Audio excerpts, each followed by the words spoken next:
A day in my life, salipin kalapad, diri sa Japan. For today's video, day! Oh, ayan pala mga day. May bagyo dito sa Japan or malakas yung ulan. Grabe, malakas pati yung hangin mga day. Pero pumasok pa rin tayo dahil nga pag umuulan mga day, paborito ko talaga pumasok. Alam nyo ba kung bakit?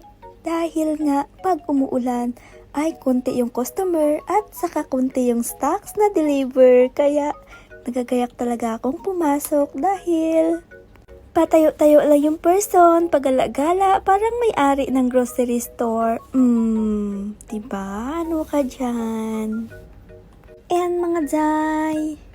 Ayan mga day, bayad na naman yung araw natin na nakatayo tayo sa store nang walang ginagawa.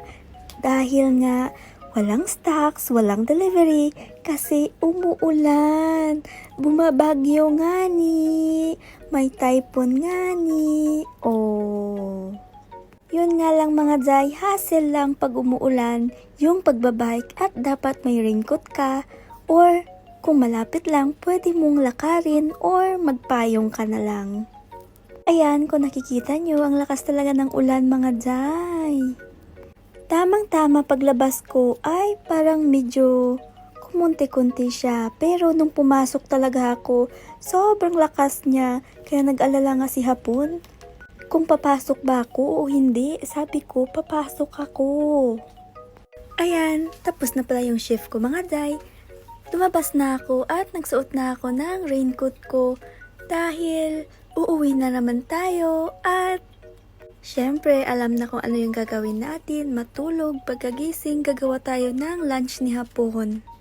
Ayan mga day, dong from house to work ay 5 minutes bike lang, depende sa pagbabike. Minsan, pag nagmamadali ako ay 3 minutes lang naman. Ayan, binigay pala ng nanay ni Hapon yan, pang cover sa muka. Kung may makeup ka, may pulbo ka, ay hindi ka mababasa. Oh. Fast forward na mga day, nakarating na ako ng bahay.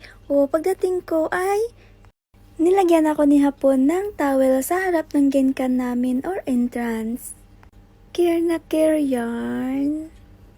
Ayan mga day, hanggang dito lang yung video.